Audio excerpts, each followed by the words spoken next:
Hello everyone. देखो, अभी जैसा कि आपको पता है कि एग्ज़ाम आने वाले हैं, ठीक है। तो बिल्कुल मैं ये एग्ज़ाम के को ही देखकर ये लेक्चर तैयार कर रहा हूँ, ठीक है। तो आप इसको प्रॉपर तरीके से ध्यान देकर पढ़िए, ठीक है। जितने अच्छे तरीके से मैं बता रहा हूँ, ठीक है, आप उतने ही अच्छे तरीके से पढ़ो, ठीक है। और वन मोर थिंग कि देखो, थोड़ा सा मैं डिटेल में सारे टॉपिक पे नहीं जाऊँगा।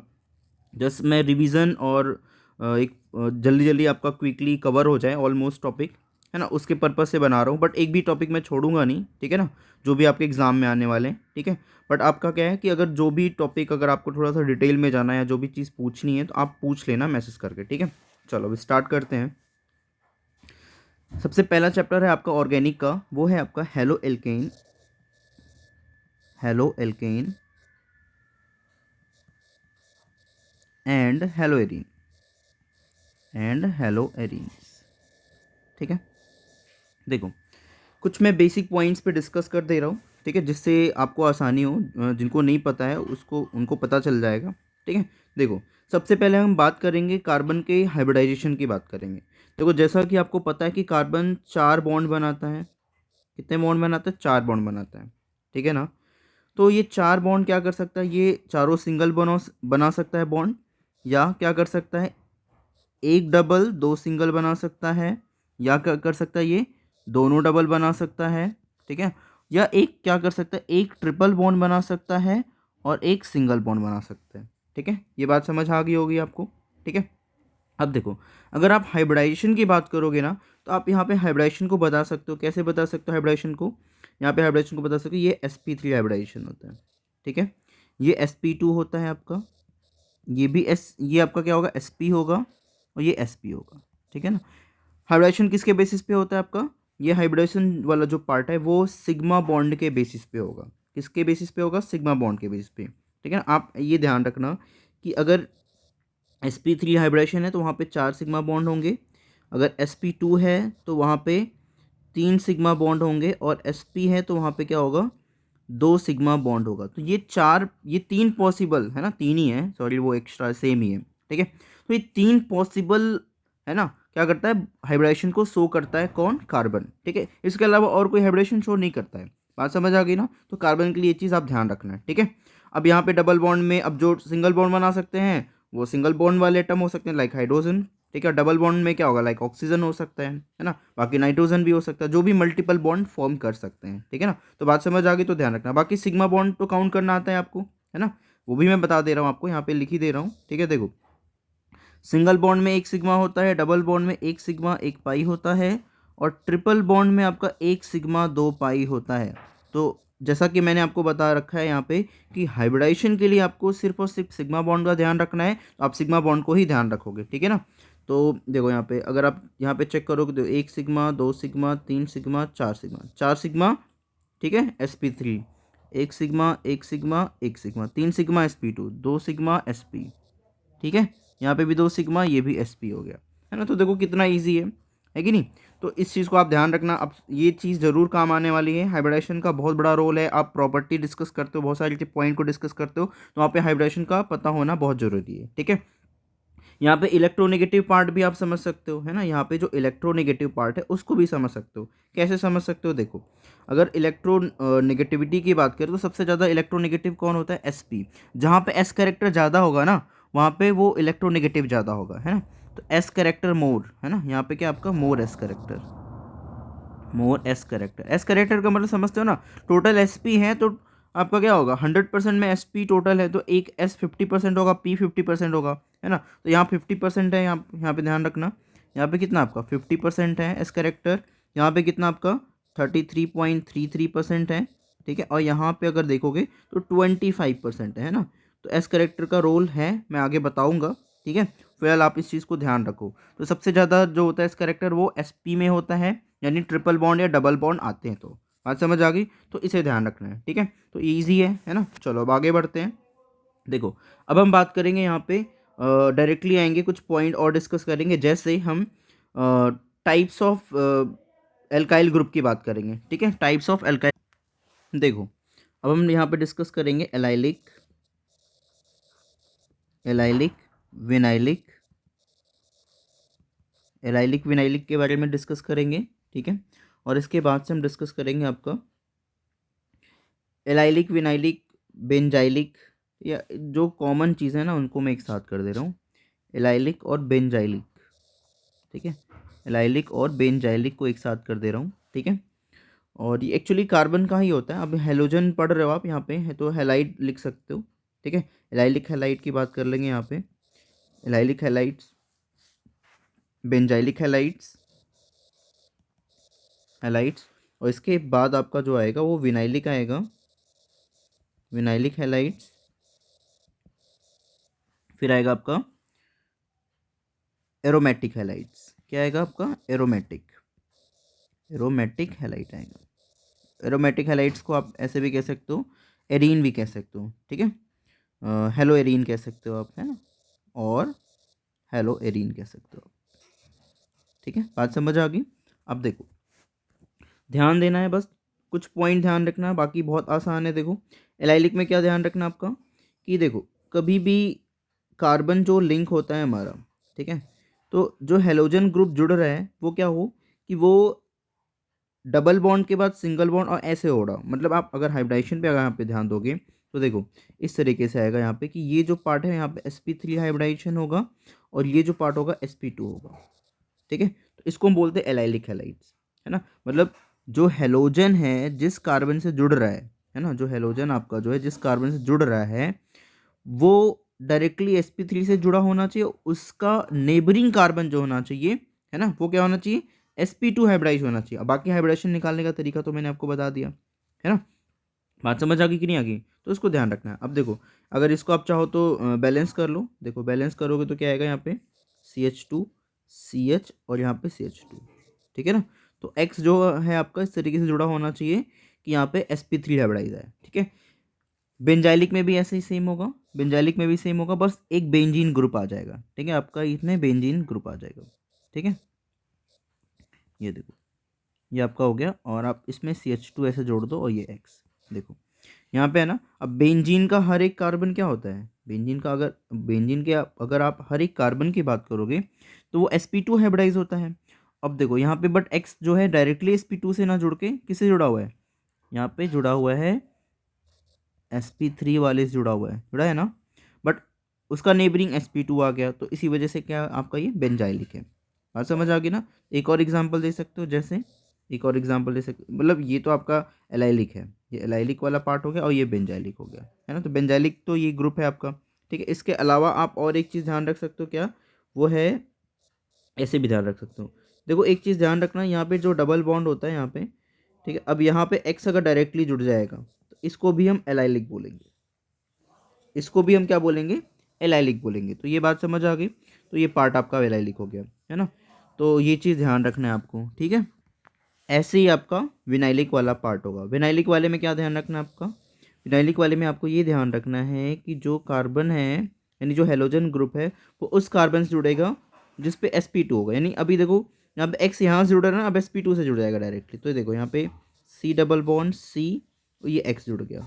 तो कभी भी इस तरीके से आपको फॉर्मेट दिखे तो आप समझ जाना ये विनाइलिक हैलाइड है, क्योंकि ये एक 1 मार्क्स में पहचानने के लिए या रिकॉग्नाइज करने के लिए बोलेगा कि which of the following will be vinylic या एलाइलिक या बेंजाइलिक, है ना। तो ध्यान रखना, ठीक है ना। तो इस इन दोनों की कंडीशन सेम है। यहाँ पे भी आप देखोगे तो अगर अब इसको एरीन में आप डायरेक्टली बेंजीन के साथ जोड़ दो, है ना। बेंजाइलिक पे आपने बेंजीन के साथ नहीं जोड़ा था, यहाँ पे बेंजीन के साथ जोड़ दो, ठीक है। बात समझ आ गई? तो अब देखो ये डायरेक्टली बेंजीन के साथ जुड़ गया, है ना। अब बाकी इसके आगे पीछे आर वार लगा सकते हो, कोई दिक्कत नहीं है ना। आप इसको चेन को बड़ा कर सकते हो, बट कंडीशन फुलफिल होना चाहिए, है ना। अब आप देखोगे यहाँ पे तो ये आपका क्या हो जाएगा, ये आपका पार्ट जो होगा ये sp2 होगा, ठीक है। तो इसको ध्यान रखना। तो ये हो गया आप कुछ बेसिक पॉइंट हो गया। यहाँ पे भी देखोगे तो आपका ये भी sp2 हो गया, है ना। तो इसको ध्यान रखना। तो ये हो गया इस तरीके से पार्ट आपका, ठीक है। तो आपका ये कुछ बेसिक पॉइंट होंगे, है ना। अब ये इसको ध्यान रखना है आपको। अब हम डायरेक्टली आते हैं प्रिपरेशन पे, ठीक है। देखो IUPAC आपको सभी को पता होगी, IUPAC एक बार देख लेना, ठीक है। नहीं समझ आएगा तो मेरे को बता देना, मैं उस पर भी आपको हेल्प कर दूंगा, ठीक है। चलो अब आते हैं हम डायरेक्टली प्रिपरेशन मेथड पे। प्रिपरेशन की अगर हम बात करें तो प्रिपरेशन में ध्यान रखना, preparation of halo alkane and hello Erin दोनों की बात करेंगे, बट हम डायरेक्टली पहले देखते हैं देखो अब यहाँ पे सबसे पहले हम बात करेंगे from alcohol, from from alcohol, from alcohol, ठीक है ना। अब एल्कोहल से हम चेक कर देखते हैं कैसे बनेगा, ठीक है। तो अभी आपको ध्यान रखना है कि देखो एल्कोहल के OH ग्रुप को आप क्या करोगे, रिप्लेस करोगे। किससे रिप्लेस करोगे, हेलोजन से ग्रुप, है ना। हेलोजन पार्ट से आप क्या करोगे, रिप्लेस करोगे। तो हेलोजन पार्ट से आप इजीली रिप्लेस कर सकते हो। कैसे रिप्लेस कर सकते हो, देखो सबसे पहले आप क्या करोगे, आप अल्कोहल जैसे कोई भी हैलोजन एसिड ले लो आप, जैसे आप क्या ले सकते हो, HX ले सकते हो। क्या ले सकते हो, HX ले सकते हो, ठीक है। तो HX से आप क्या कर सकते हो, इसको रिप्लेस कर सकते हो, ठीक है ना। HX में आपका X की जगह क्या हो सकता है, X की जगह हो सकता है क्लोरीन, हो सकता है ब्रोमीन, हो सकता है, ठीक है ना। आयोडीन भी हो सकता है। आयोडीन की रिएक्टिविटी थोड़ी सी स्लो हो जाती है, बात समझ आ गई, ठीक है। वहाँ पे मतलब रिएक्टिविटी ज़्यादा होती है। ले सकते हो, आयोडीन भी ले सकते हो आप, ठीक है। आयोडीन भी ले सकते हो, क्लोरीन ब्रोमीन आयोडीन ले सकते हो। बात समझ आ गई, ठीक है। कैटलाइज करने के लिए एक सब्सटेंस लेते हैं हम, ZnCl2 लेते हैं, ठीक है ना। एनहाइड्रस मीडियम रखने के लिए, है ना, क्योंकि एनहाइड्रस मीडियम रखते हैं क्योंकि ये वाटर को हम एब्जॉर्ब कराना होता है, ठीक है। तो देखो जैसे आपका अल्कोहल से बना रहे हो, तो अब देखो ये डायरेक्टली क्या हो जाएगा आपका, ये बन जाएगा RX बन जाएगा। क्या बन जाएगा, RX बन जाएगा। और साथ में क्या बन जाएगा आपका, वाटर बन जाएगा। बात समझ आ गई, तो उसको ध्यान रखना, ये इजी है, ठीक है। आप कन्वर्जन में इस पॉइंट को बहुत फ्रिक्वेंटली यूज़ करोगे। कैसे करोगे मैं बाद में बताऊंगा, ठीक है। अब देखो एक तो ये तरीका हो गया कि आप HX से कर सकते हो, है ना। देखो यहाँ पे आप क्या लेते हो साथ में, जैसे HCl ले रहे हो, है ना। कभी कभी आप H2SO4 भी साथ में लेते हो, है ना, वो भी डिहाइड्रेटिंग एजेंट का काम करता है ना। फॉस्फोरिक एसिड भी ले सकते हो, है ना। बात समझ आ गई, बट जनरली आपका यही यूज़ होता है, तो आप इसको ही ध्यान रखना, ठीक है। देखो नेक्स्ट, अब वैसे तो इतनी ज़्यादा इसके वेरिएशन है कि पूछो मत, ठीक है। तो फिलहाल आपको कुछ ये मेन पॉइंट ही ध्यान रखना है, ज़्यादा डिटेल में जाने की जरूरत नहीं यहाँ पे, ठीक है। अब देखो इसके अलावा PCl यानी फॉस्फोरस हैलाइड से रिएक्शन कराएंगे। तो सबसे पहले अगर आप PCl3 से रिएक्शन कराते हो तो क्या बनेगा आपका यहाँ पे, RCl बनेगा। क्या बनेगा, RCl बनेगा, ठीक है। RCl बनेगा और इसके साथ जो बाई प्रोडक्ट बनता है वो क्या बनता है, H3PO3 बनता है, ठीक है। H3PO3 बनता है। ऐसे आप क्या कर सकते हो, इसके अलावा क्या ले सकते हो आप PCl5 ले सकते हो, ठीक है। PCl5 इसमें भी क्या बनेगा आपका, RCl बनेगा। और इसके साथ आपका क्या बनेगा, जो प्रोडक्ट बनेगा वो बाई प्रोडक्ट POCl3 और HCl बनेगा, ठीक है। बात समझ आ गई। अब देखो ये फॉस्फोरस में हमने ट्राईक्लोराइड और पेंटाक्लोराइड ही लिया है ना। एक्चुअली क्या होता है, यही स्टेबल होता है, फॉस्फोरस भी इसके साथ नहीं आता है ना। सबसे स्टेबल जो फॉस्फोरस के हैलाइड होते हैं वो क्लोरीन के ही देखने को मिलते हैं। बात समझ आ गई। इसके अलावा आप ऐसा ये ले नहीं सकते हो, इसके अलावा आप ले सकते हो ब्रोमीन ले सकते हो।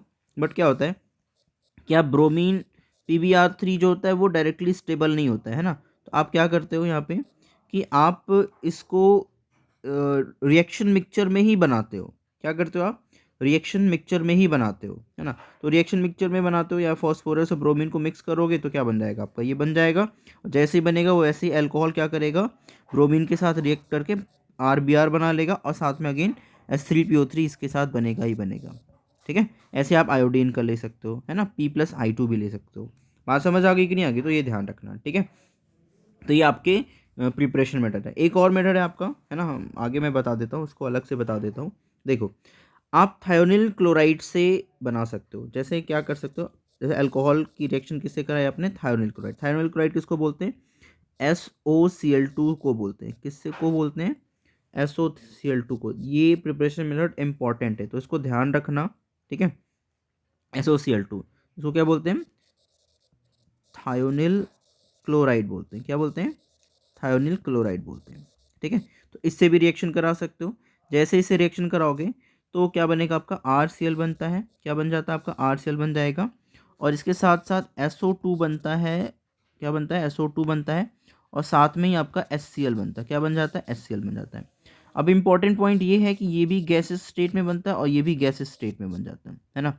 तो ये इजीली इवेपोरेट हो जाता है, बाहर निकल जाता है और आपको मेन प्रोडक्ट के फॉर्म में ये कंपाउंड मिल जाता है। तो आपको अलग अलग करने की ज़रूरत नहीं पड़ती है ना। ये कंपाउंड डायरेक्टली आपको मैक्सिमम है ना प्रोडक्शन हो जाता है यहाँ से, इस प्रिपरेशन मतलब इस प्रिपरेशन मेथड से, ठीक है ना। तो इसी वजह से इम्पॉर्टेंट है। तो ये क्वेश्चन पूछा जाता है कि वाई है ना, वाई, है ना, in the preparation of chloro alkane, है ना, क्लोरो एल्केन, है ना, रिएक्शन विद अल्कोहल, है ना, क्या अल्कोहल की रिएक्शन थायमिल क्लोराइड के साथ इंपॉर्टेंट है। ठीक है, बात समझ आ गई, तो इसको ध्यान रखना। आप क्वेश्चन में लिख दे रहा हूँ कैसे पूछा जाएगा। Why reaction, why reaction of thionyl chloride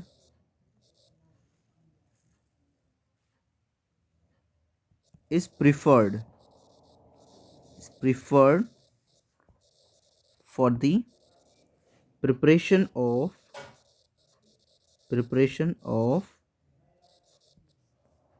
alkyl chloride, alkyl chloride।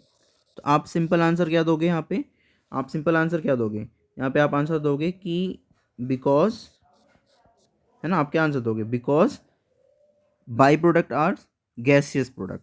ठीक है, in this preparation method by product are gaseous product. ठीक है, तो रिकवरी इजली यहाँ पे आरसीएल की हो जाती है ना, मैक्सिमम यहाँ पे प्रोडक्शन होता है। ठीक है, इसी वजह से प्रिफर किया जाता है। तो बात समझ आ गई, आसान है। ठीक है, तो इसको ध्यान रखना। अब हम आगे बढ़ते हैं, देखो। ठीक है, तो ये पॉइंट आई होप क्लियर हो गया होगा आपको। ठीक है, अब आगे चलते हैं।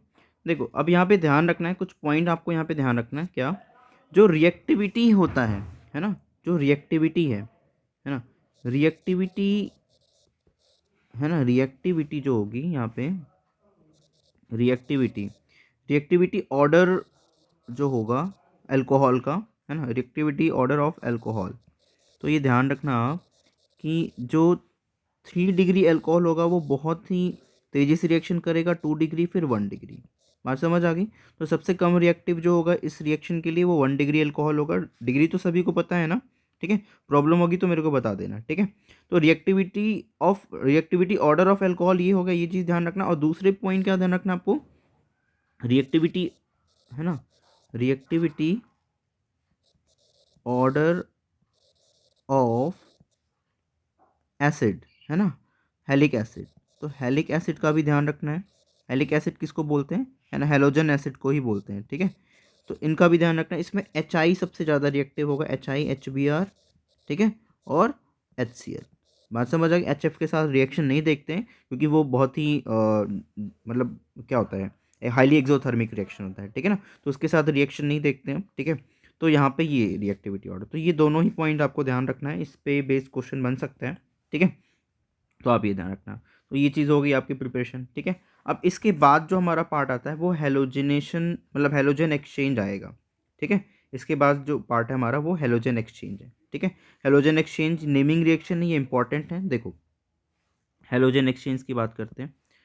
Halogen exchange, halogen exchange.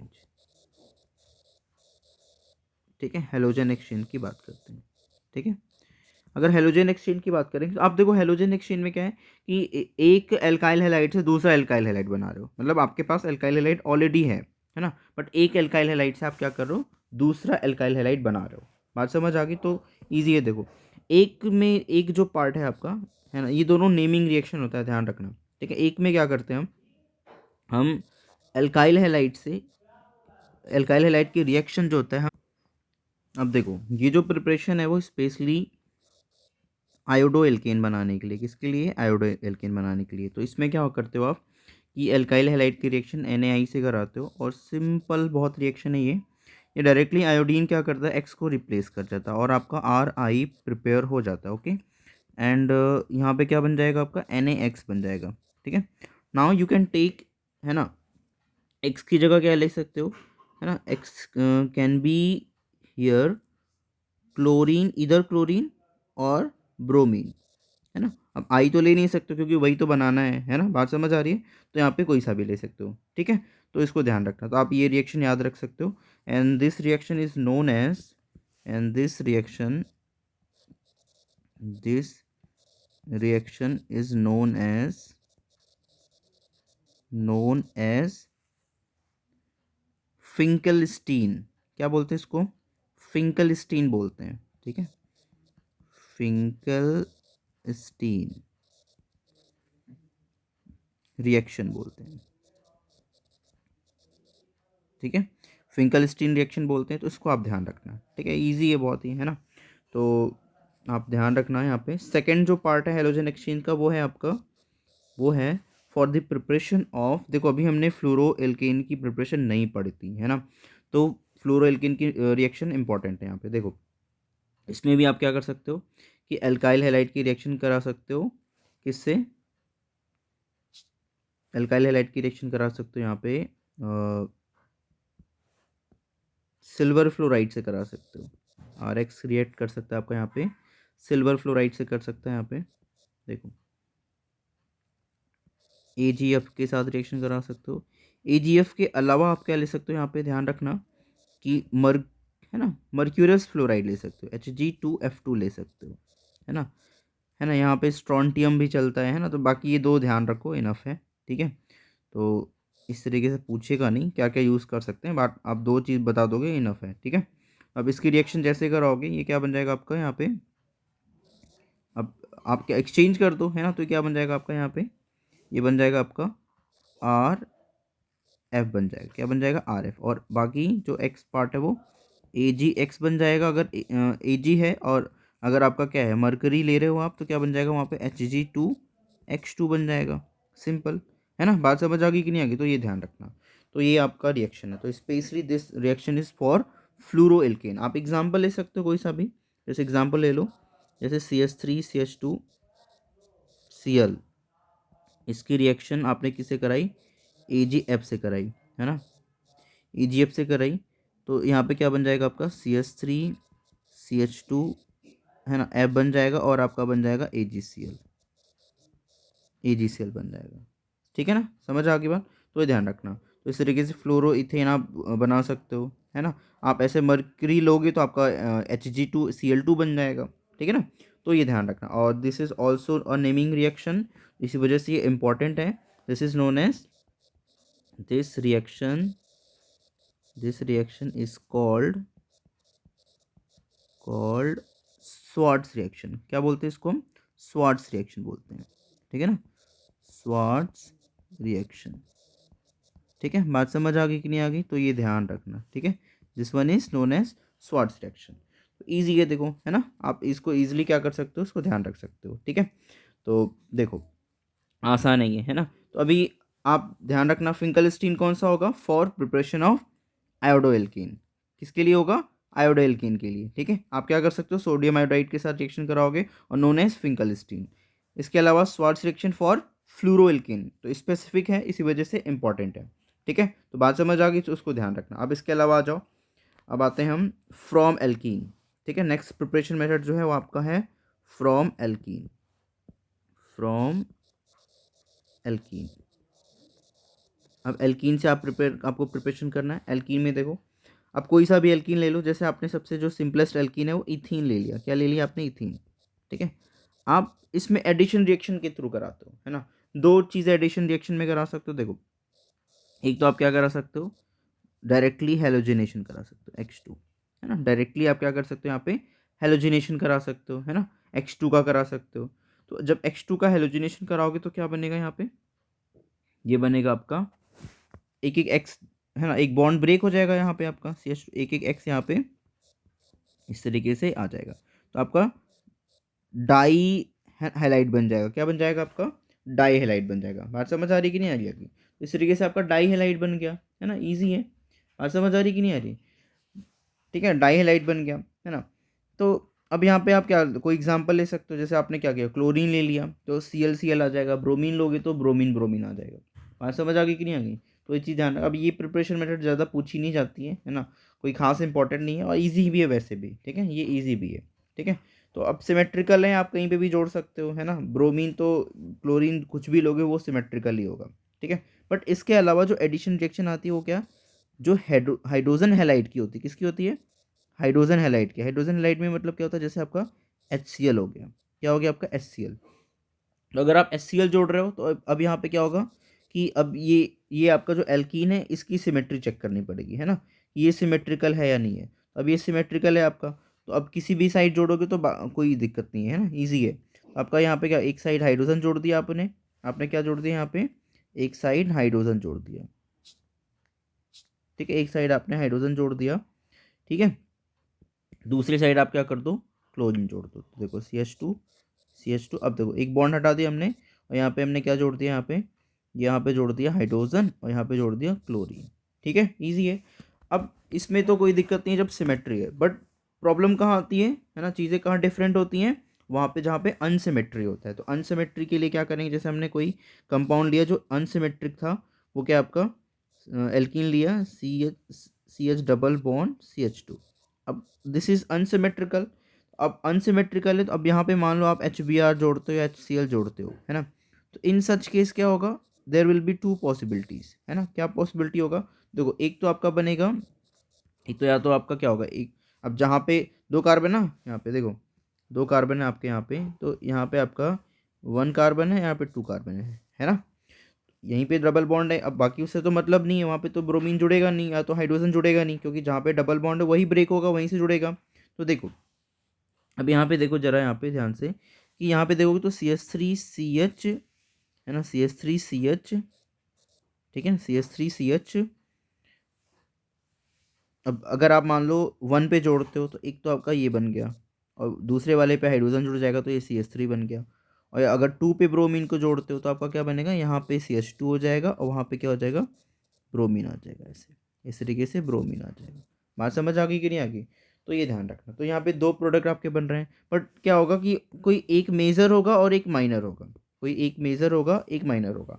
तो यहाँ पे जो आपका ये ऊपर वाला है, ये मेजर है, क्या है, ये मेजर बनता है। बात समझ आ गई, और ये जो पार्ट है वो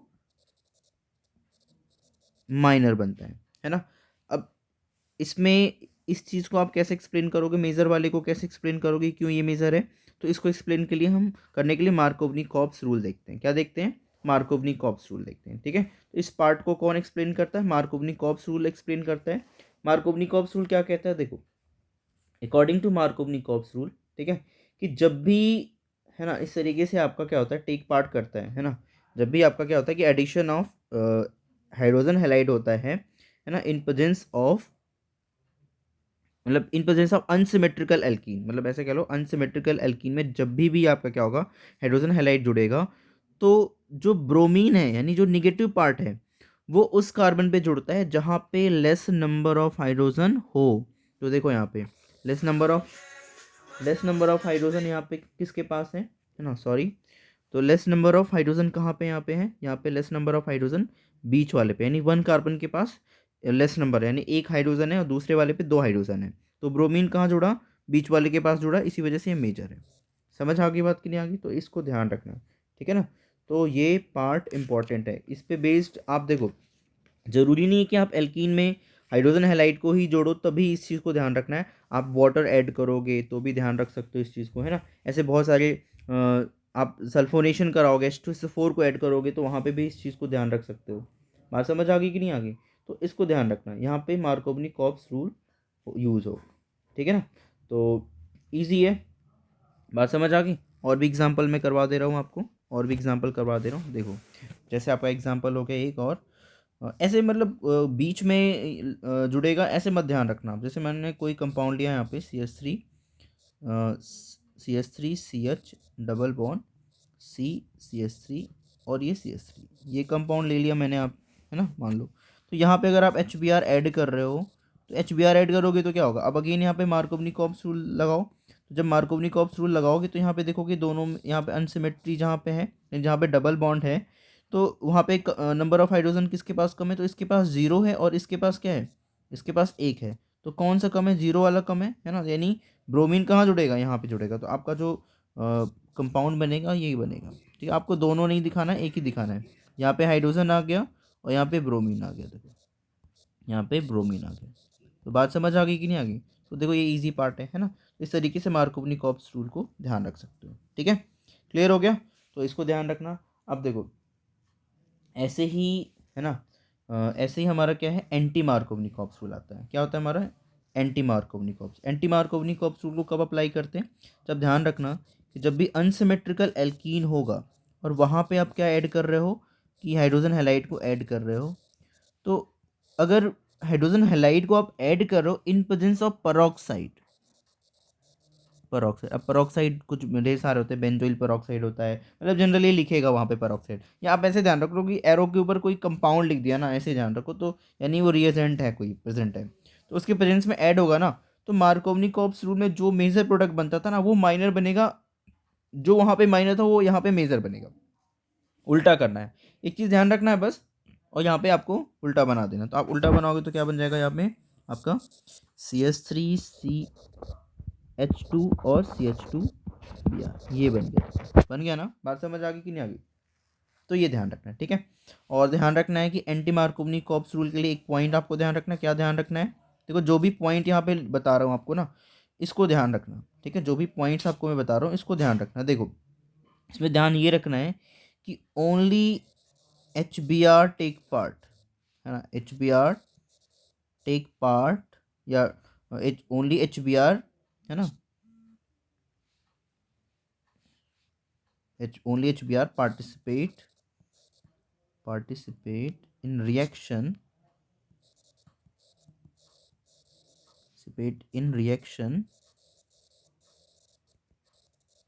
in presence of peroxide, in presence of peroxide, ठीक है। ये चीज़ ध्यान रखनी है, इंपॉर्टेंट पॉइंट है। यहाँ पे HCl या HI, है ना, HCl एंड HI जो है ये इस इफेक्ट को नहीं शो करते हैं, है ना, ये इस इफेक्ट को शो नहीं करते, यानी पेरोक्साइड के प्रेजेंस में इस तरीके से रिएक्शन नहीं करते, है ना। तो आप बता दोगे कि यहाँ पे लिख दोगे do not show anti Markovnikov rule, है ना, या आप पेरोक्साइड इफेक्ट भी लिख सकते हो, एंटी मार्कोवनी कॉफ रूल, ठीक है। स्पेलिंग पे मत जाना, ठीक है। एंटी मार्कोवनी कॉफ रूल, ठीक है, इसको फॉलो नहीं करते हैं, ठीक है। बात समझ आ गई? तो इसको ध्यान रखना है, ठीक है। अब आगे बढ़ते हैं। तो ये हो गया आपका। तो कभी भी अगर आप ये एक चीज़ मैंने देखा है कन्वर्जन करते टाइम, जैसे आपको बोला कि बनाओ, जैसे एल्कीन को ही दे दिया, है ना, एल्कीन दे दिया यहाँ पे, और जैसे मान लो प्रोपीन दे दिया आपको, प्रोपीन, ये क्वेश्चन मैं करवा रहा हूँ आपको एक, ठीक है। जैसे आपको प्रोपीन दे दिया, ठीक है, तो प्रोपीन से बोला कि चलो 1 क्लोरोप्रोपीन बनाओ, है ना, 1 क्लोरोप्रोपीन बनाओ, 1 क्लोरोप्रोपीन बनाओ। तो वो दो चीज़ बनानी है आपको, एक तो 2 क्लोरोप्रोपीन बनाना है, क्लोरो, चलो मैं आपको एक डायरेक्ट एग्जांपल दे रहा हूँ, रुको, डायरेक्ट एग्जांपल दे रहा हूँ। देखो प्रोपीन से आपको बनाना है 1 ब्रोमोप्रोपेन, 1 ब्रोमोप्रोपेन, ब्रोमोप्रोपेन, एंड एक बनाना है आपको 1 क्लोरोप्रोपेन बनाना है, क्लोरोप्रोपेन बनाना है। बात समझ आ गई? देखो तो आपको प्रोपीन से 1 ब्रोमोप्रोपेन बनाना है, ठीक है। क्या बनाना है आपको? 1 ब्रोमोप्रोपेन बनाना है, ठीक है। और यहाँ पे 1 क्लोरोप्रोपेन बनाना है, ठीक है। तो देखो क्वेश्चन को करेंगे कैसे, देखो अगर आप प्रोपीन से बनाओगे, प्रोपीन का मतलब CH3CH डबल बॉन्ड CH2, ठीक है। अगर आपको यहाँ पे 1 ब्रोमोप्रोपीन कराना है तो अब देखो HBr लिखो डायरेक्टली, और आप पेरोक्साइड यहाँ पे यूज़ कर लो, क्या कर लो, पेरोक्साइड यूज़ कर लो। पेरोक्साइड यूज़ करोगे एंटी मार्कोवनी कॉप्स रूल फॉलो करेगा और डायरेक्टली किस में कन्वर्ट हो जाएगा, ये CH3CH2 में कन्वर्ट हो जाएगा, इससे कन्वर्ट हो गया। बात समझ आ रही कि नहीं आ रही? डायरेक्टली कन्वर्ट हो गया, 1 ब्रोमोप्रोपेन में कन्वर्ट हो जाएगा। बट अगर आप HCl के साथ अगर डायरेक्टली पेरोक्साइड लिख के करोगे तो ये रिएक्शन गलत हो जाएगी। बात समझ आ रही कि नहीं आ रही? ये रिएक्शन गलत हो जाएगी, ठीक है ना। तो आप इसका ध्यान रखना है ना, ये इसका ध्यान रखना है आपको, क्लियर है ना। तो ये पॉइंट आपको ध्यान रखना है भाई, ठीक है। अब देखो अगर आपको 1 क्लोरोप्रोपेन बनाना हुआ तो कैसे बनाओगे फिर, है ना। देखो 1 क्लोरोप्रोपेन को आप डिफरेंट तरीके से, कई तरीके से आप बना सकते हो, है ना, कई तरीके से बना सकते हो आप। देखो आप चाहो तो इसको अल्कोहल में, अब जैसे अब अल्कोहल चैप्टर अगर आपने पढ़ा हो, अगर आपको ध्यान आ रहा हो, तो आप इसको क्या करो, सबसे पहले आप क्या करो, इसको ऐसे करा दो, जैसे आप देखो यहाँ पे, एक सेकेंड, यहाँ तक थोड़ा सा स्टेप बढ़ जाएगा और कुछ नहीं है ना, वैसे ऐसे नहीं पूछा जाएगा, बट स्टेप बढ़ जाएगा। 1 ब्रोमोप्रोपीन वाला पूछा जा सकता है, ये थोड़ा सा स्टेप बढ़ जाएगा। देखो आपने क्या किया, ये ब्रोमीन ले आए आपने, ठीक है, ब्रोमीन ले आए, ठीक है। अब देखो आप क्या करो, यहाँ पे ब्रोमीन को सब्स्टिट्यूट करा दो। क्या करो, करा दो आप ब्रोमीन को सब्स्टिट्यूट करा दो। ब्रोमीन को अगर सब्स्टिट्यूट कराते हो तो ब्रोमीन को सब्स्टिट्यूट कराओगे तो KOH से रिएक्शन करा दो। KOH या NaOH से रिएक्शन कराओगे तो ये बन जाएगा आपका CH3CH2, है ना, OH आ गया, है ना। एक और देखो, मैंने एक और पार्ट नहीं लिखा यहाँ पे, CH3CH2OH आ गया, तो OH आ गया। वापस से क्या करो, HCl से रिएक्शन करा दो। HCl से जैसे रिएक्शन कराओगे तो अब ये कन्वर्ट हो गया CH3CH2CH2Cl। तो ये डिफरेंस है कि आप मार्कोनी कर्व रूल कब यूज़ करना और एंटी मार्कोनी कर्व रूल को कब अप्लाई करना है, ठीक है ना। तो देखो दूसरे वाले मेथड में स्टेप बढ़ गया कि नहीं बढ़ गया। तो यही पॉइंट आपको ध्यान रखना है कि दूसरे वाले में देखो कैसे मैंने बनाया है ना। तो आप इस चीज़ का ध्यान रखना थोड़ा सा। देखो ये सारी आपने पढ़ा हुआ है, ऐसा नहीं है, लेकिन क्या है कि आप दिमाग में रखोगे तो कन्वर्जन इस तरीके से कर ले जाओगे, ठीक है। बात समझ आ गई, तो उसको ध्यान रखना। अब आते हैं नेक्स्ट पार्ट पे, है ना, अब आते हैं नेक्स्ट पार्ट पे। तो ये हमारा प्रिपरेशन हो गया, मार्कोवनी और एंटी मार्कोवनी आपने देख लिया, ठीक है।